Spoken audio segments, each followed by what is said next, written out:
The first time I saw him, I almost didn't notice him at all.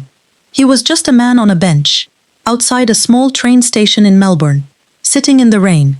Not heavy rain, just that fine Melbourne rain that gets into everything without you realizing it. The kind where you step outside and think you'll be fine, and then 5 minutes later you're completely soaked, and you don't know how it happened. I had stopped because I was waiting for my husband. He'd texted to say he was running late from work.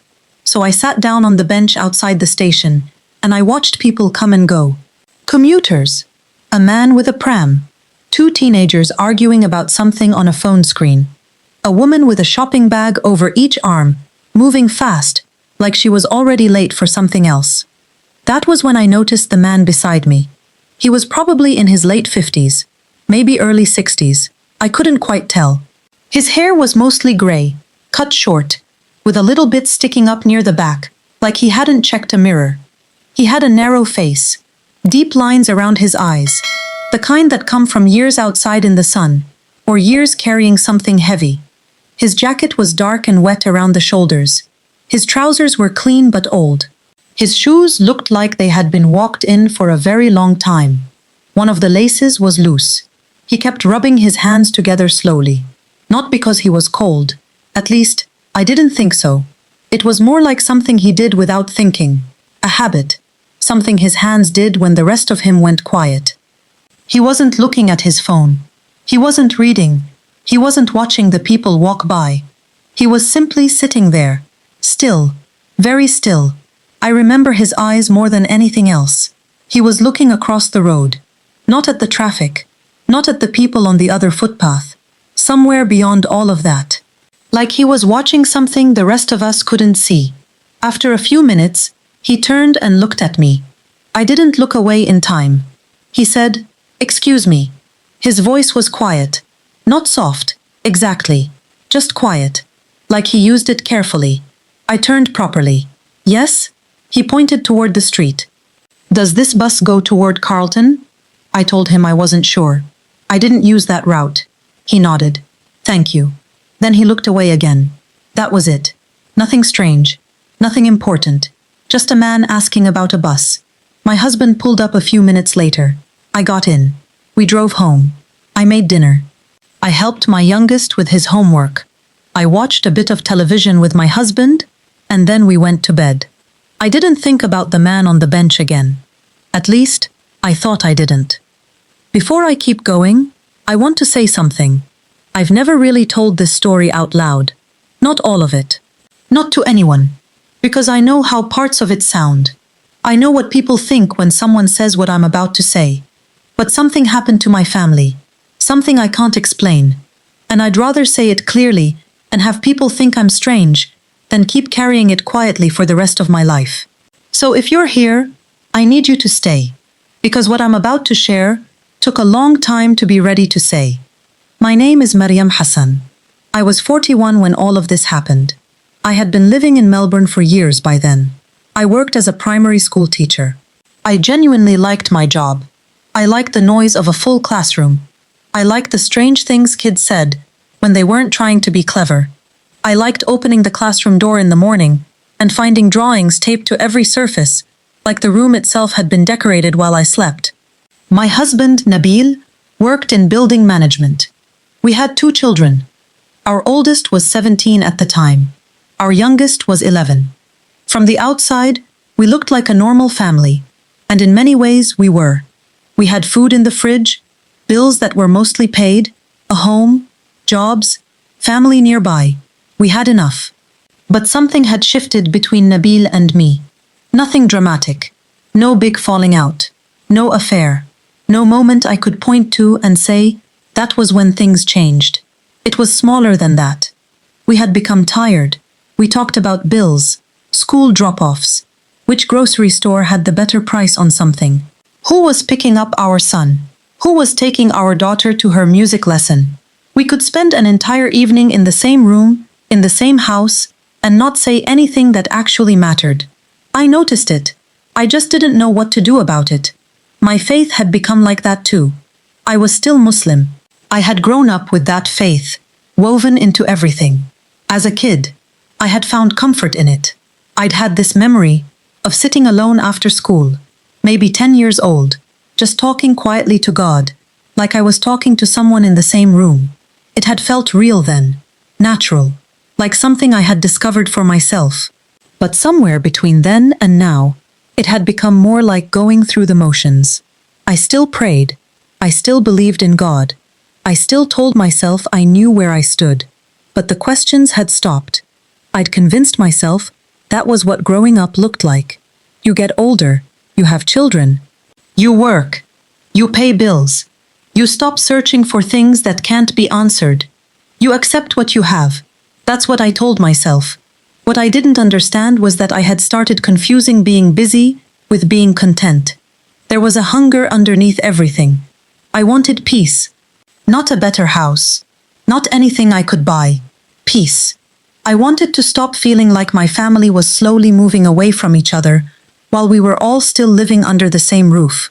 I wanted my husband to look at me the way he used to. I wanted my children to know, really know, that I was there. And sometimes, when the house was finally quiet and everyone else was asleep, I wanted to know that God was actually listening. I never said that out loud, not even to myself, not properly. The first time I heard about the man who would later walk into our lives, it came from one of my students. His name was Noah, an 11-year-old who was very quiet and very serious for his age. He'd drawn a picture one afternoon, just a crayon drawing on the rough paper we gave the kids for art time. It was a man sitting outside a house. I walked over and looked at it. "Who is that?" I asked him. He looked up at me without any drama at all. "Someone who needs somewhere to go." I smiled. "Is it you?" He shook his head. "It's someone Jesus told me to draw." I laughed a little. Not unkindly. Just the way you do when a child says something unexpected. "What do you mean?" I asked him. He shrugged. "I don't know." Then he picked up a different crayon and went back to his work. I walked away. I forgot about it by the time I got home that evening. At least, I thought I did. The second time I saw the stranger was 6 weeks after the train station. I was leaving a supermarket in the late afternoon. I had bought too much, the way I always do. You go in for milk, and somehow you come out with 2 full bags, and you're not entirely sure how that happened. I had 1 bag in each hand. I stepped out onto the footpath, and I stopped. There was a man standing across the road. Same gray hair, same dark jacket, same narrow face, same stillness. And from that distance, I could see it clearly. A loose shoelace on his left shoe. I stared at him. He was already looking at me. I didn't think about it. I just crossed the road. I don't know what I was going to say. I just knew it was him. He turned toward me. "Yes? You were at the train station." He looked at me for a moment. Then he smiled. A very small smile.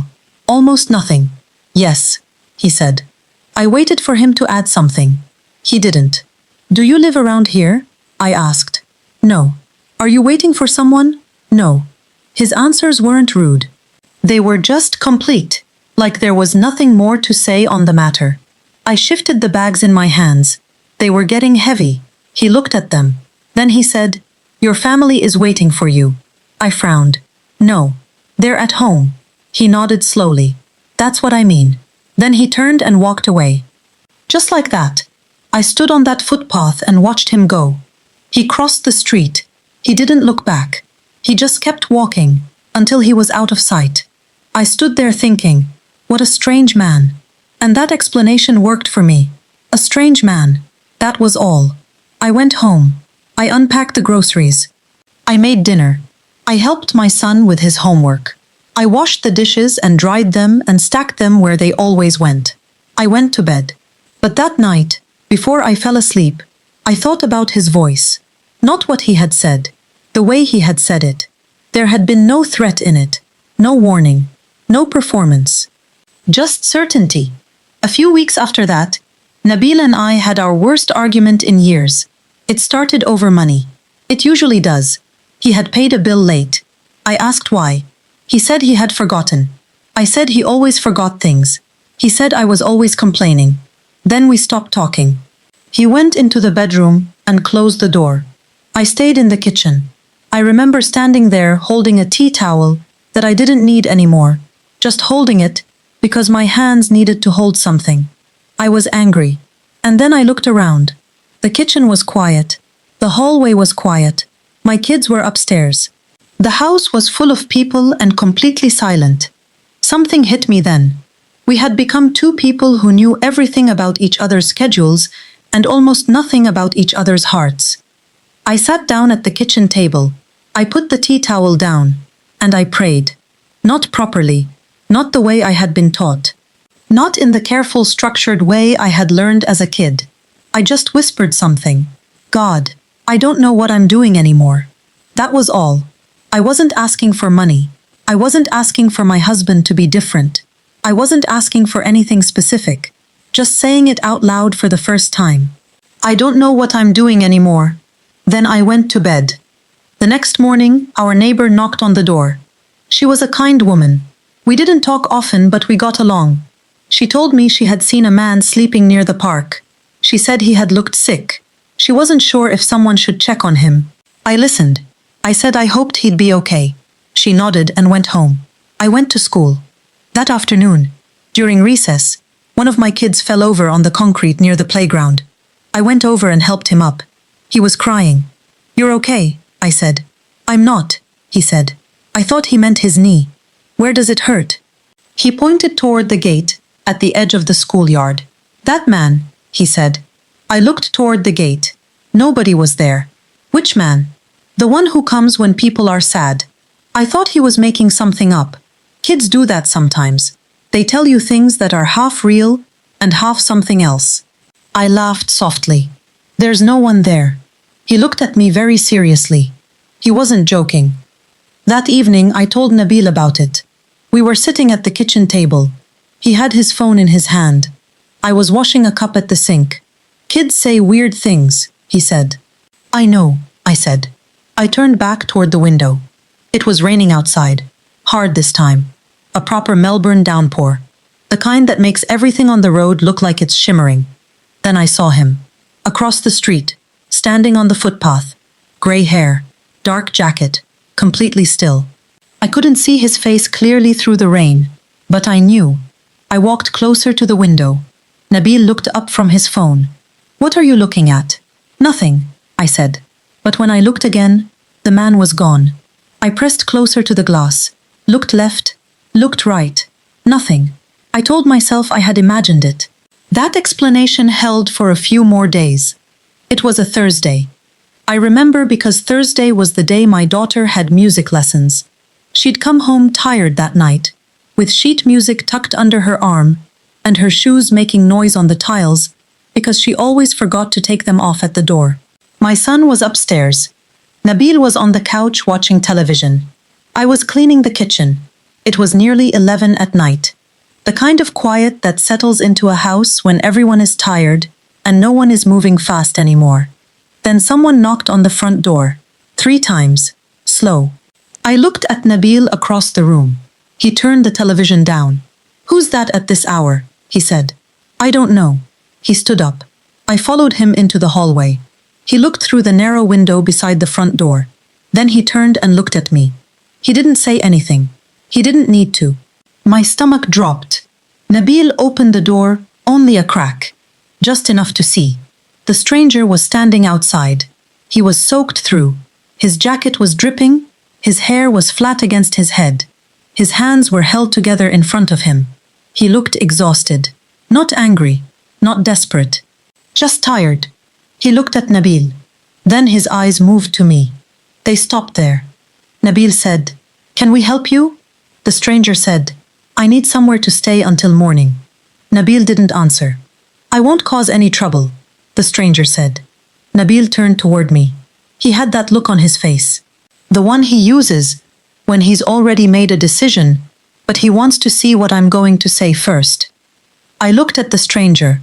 I thought about the train station bench, the supermarket, the loose shoelace, the way he had said, "Your family is waiting for you."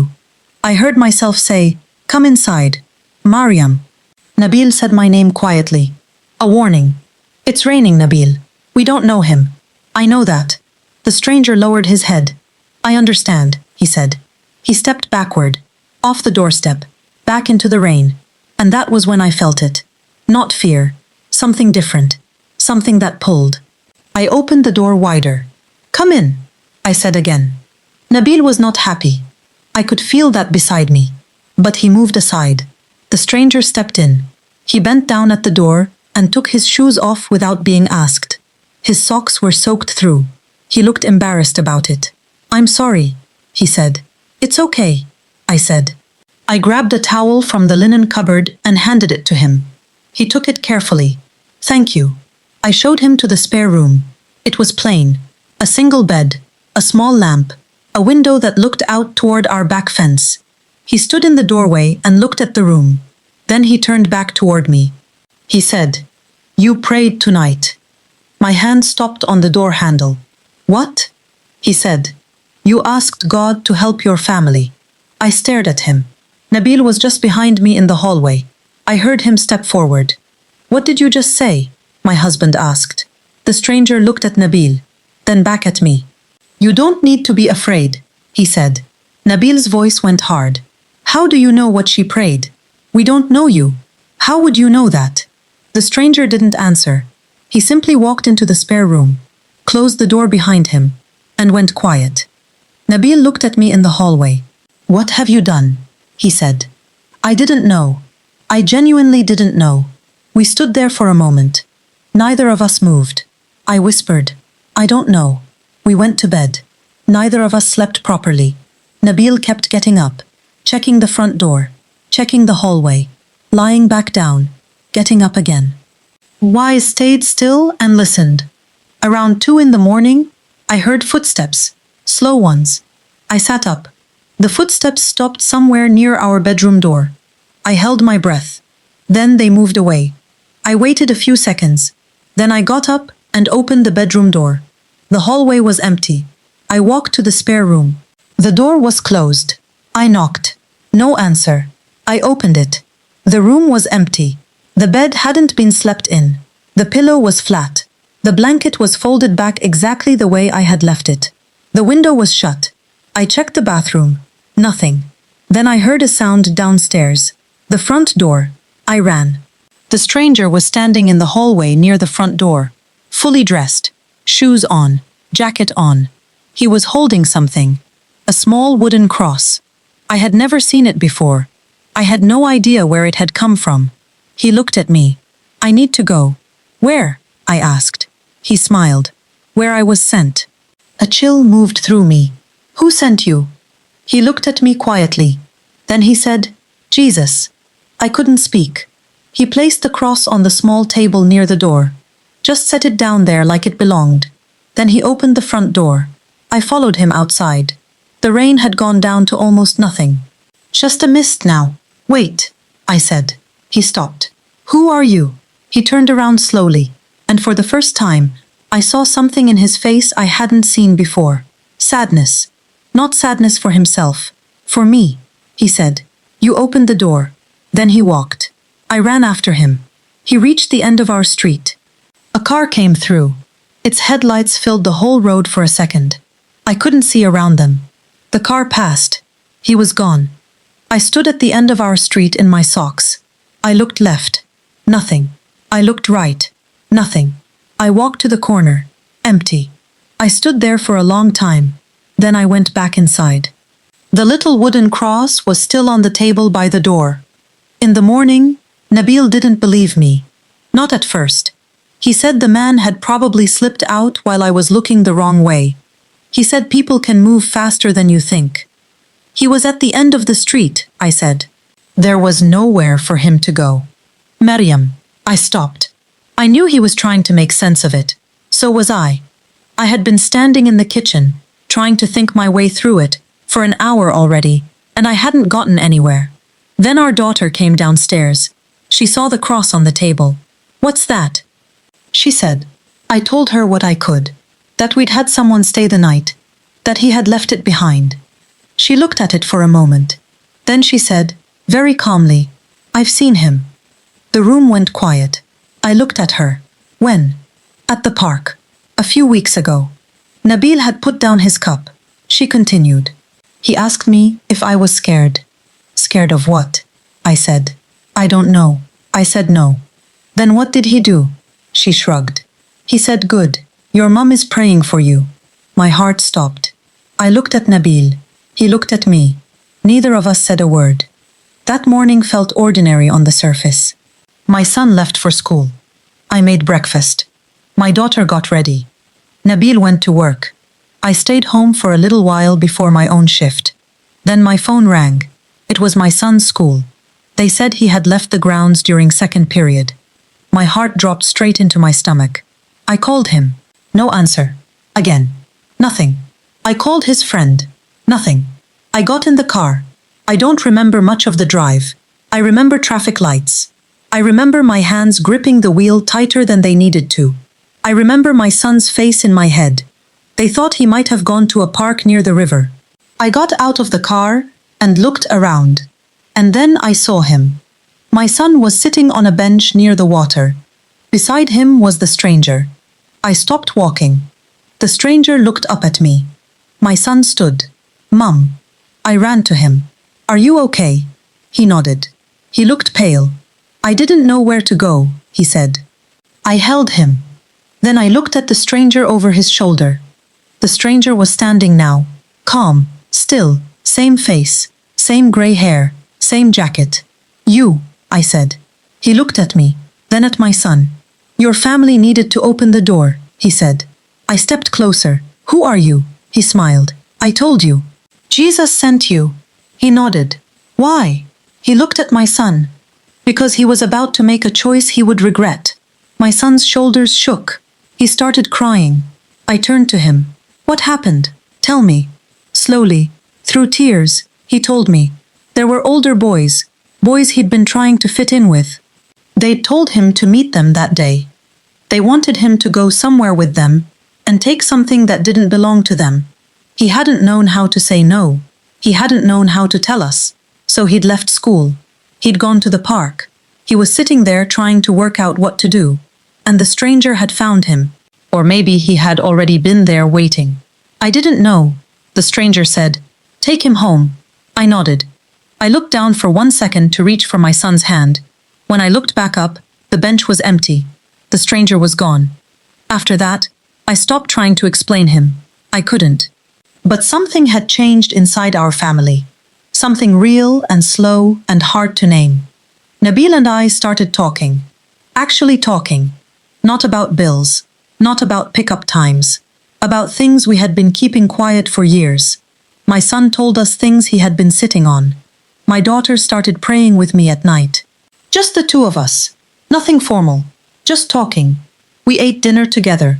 Every night. Same table. No phones. It wasn't perfect. We still argued. We still argued. We still argued. Exhausted. But the walls had started coming down. I kept the small cross in my bedroom drawer.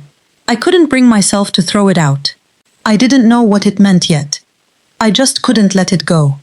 3 months later, I was at the kitchen table around midnight, marking school papers. The house was asleep.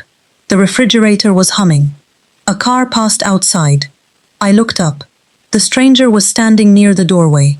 I dropped my pen. I stood up. The doors had been locked. The windows were shut. Nobody had let him in. You, I said. He didn't speak. I wasn't frightened this time. I was angry. I had been carrying too many questions for too long, and something in me had had enough. Who are you? I said. Nothing. Why our family? He looked at me. Because you opened the door, he said. That's not an answer. He smiled.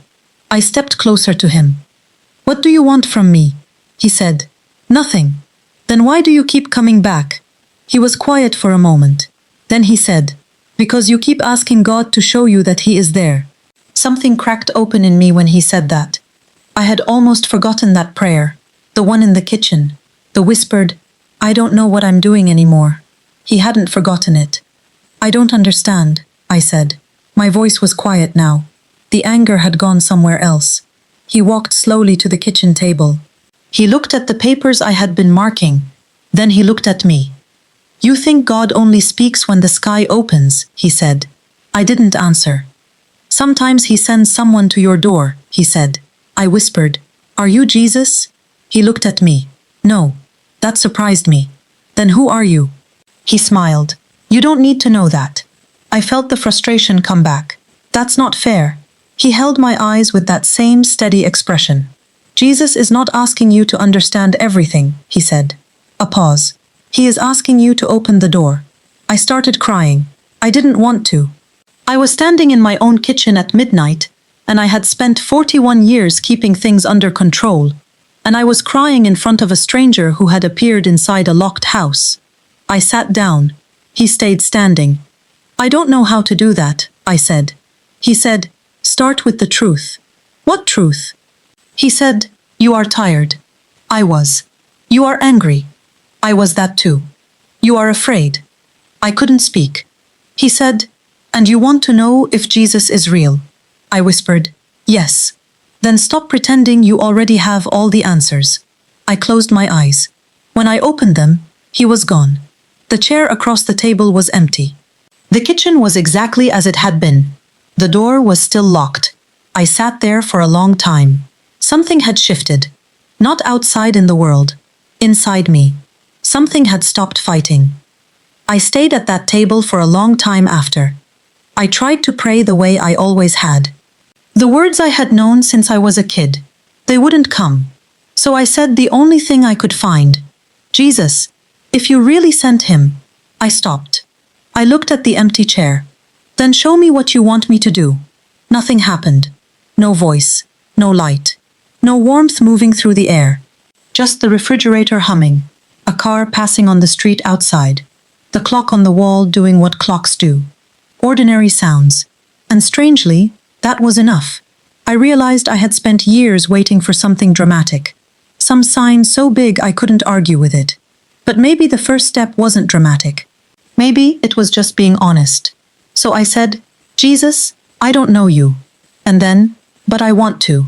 That was all. No light. No voice. No feeling that made me fall to the floor. Just tears. And a strange, still sense that I had finally stopped pretending. I sat there, and I knew something had changed. Not because I had everything figured out. Because I had finally admitted that I didn't. I had opened the door. I didn't tell everyone what happened. Some people would have laughed. Some would have said I'd been stressed. Some would have said I had imagined the whole thing. Maybe they would have been right about some parts. I don't know. I only know what I experienced. I began reading about Jesus. Quietly, at night, after the house had gone to sleep. I started with the Gospels. I was surprised by how often he talked to people who were exhausted. People who were ashamed. People who thought they were past the point where anyone would bother with them. I kept reading, then praying, then reading again. My husband noticed. One evening he asked me, Do you believe in Jesus now? I said, I think I do. He didn't argue. He just nodded. A few weeks later, he started reading too. My kids noticed the change. Not because we announced anything, just because the house felt different.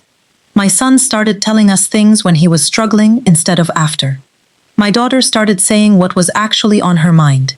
Nabil and I started taking walks in the evening. Sometimes we talked. Sometimes we didn't say anything at all. We just walked.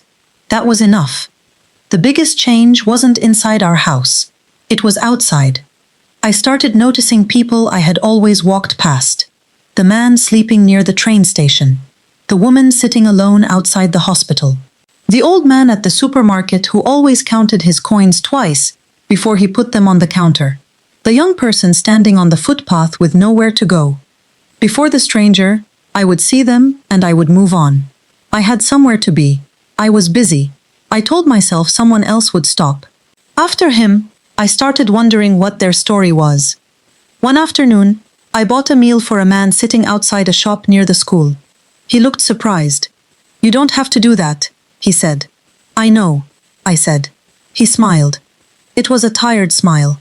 I sat beside him for a few minutes. We talked about nothing important. Melbourne weather, how the traffic had been, small things. Then he said, Most people don't look at me. I didn't know what to say to that. So I said, I see you. He looked down at the footpath. Then he nodded slowly. I thought about the stranger, the way he had sat on that bench, completely still. How I had noticed the loose shoelace, his hands, the lines around his eyes. Maybe that was part of what I was supposed to learn. Sometimes you don't need to fix anything.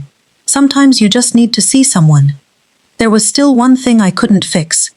Before the stranger came into our lives, I had hurt someone badly. Her name was Sarah. We had been close for a long time. Years earlier, she had told me something private, something she trusted me with, and I had repeated it to someone else. I don't even know exactly why I did it. It wasn't cruelty. It was carelessness. And carelessness can do just as much damage. What I had told spread further than I had expected. Our friendship ended. She never forgave me. After everything that happened with the stranger, I thought about her often. More than I had in years. I found her number. I wrote a message. A real apology. Not one that made excuses. Not one that asked her to understand my side of it. Just the thing itself, what I had done, and how sorry I was. I sent it. She didn't answer. A week passed. Nothing. A month. Still nothing. I wrote again. Then I stopped. Because I realized something. My apology could not become another demand on her. I had hurt her. She didn't owe me anything. Not her forgiveness. Not a response. Not her time. So I stopped. And that was harder than I expected. I wanted closure. I wanted her to say it was okay. But it wasn't my decision. Some doors you open.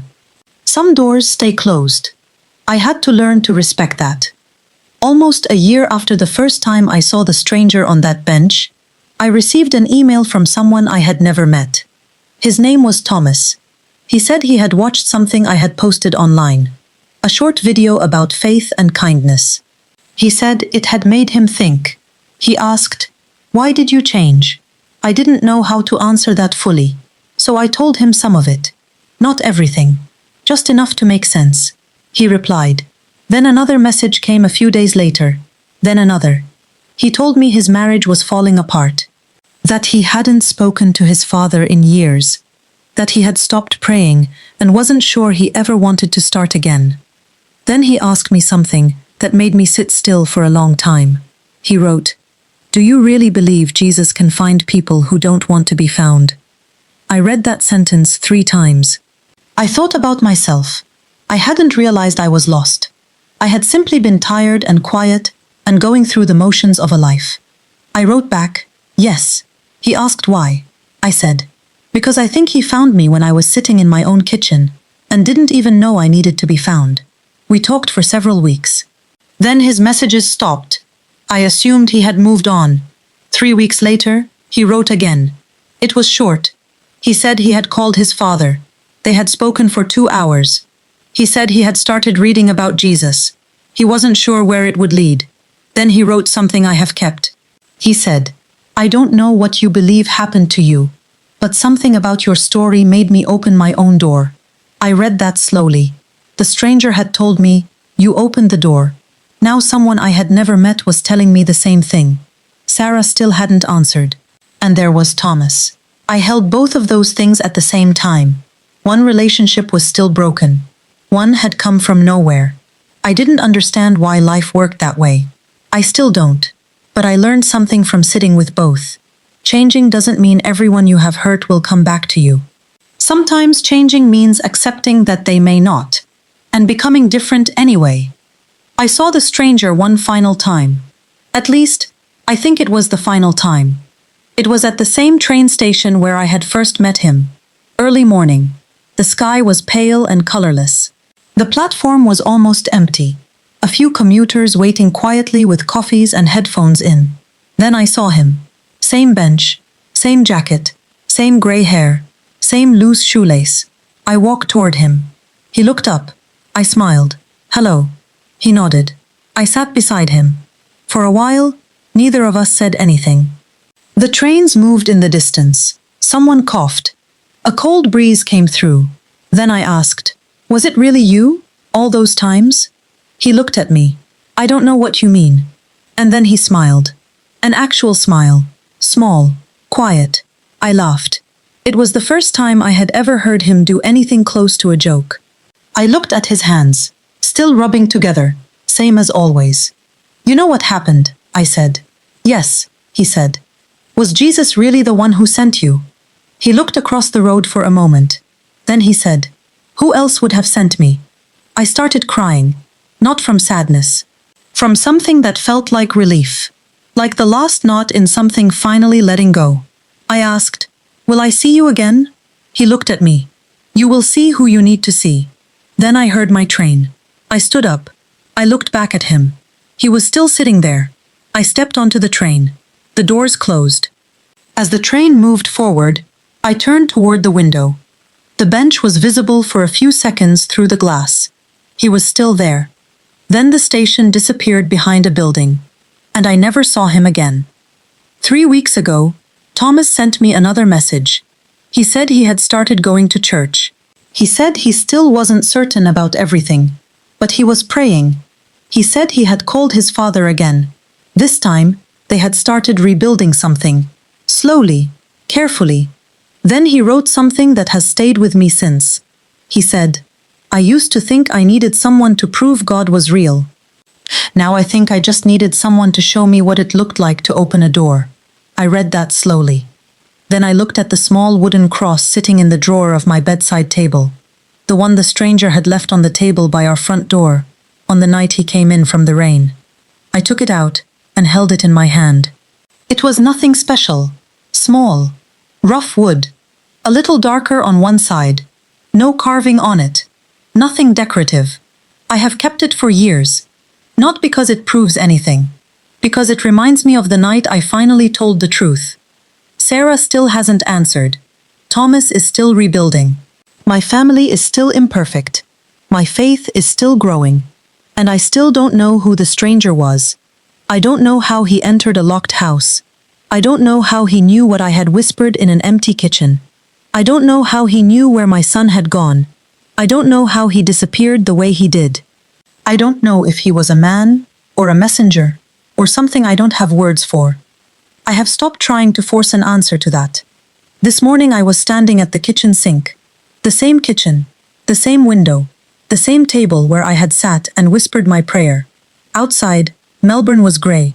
A light rain had started. The fine kind. The kind that gets into everything. I could hear a car passing on the street. The refrigerator was humming.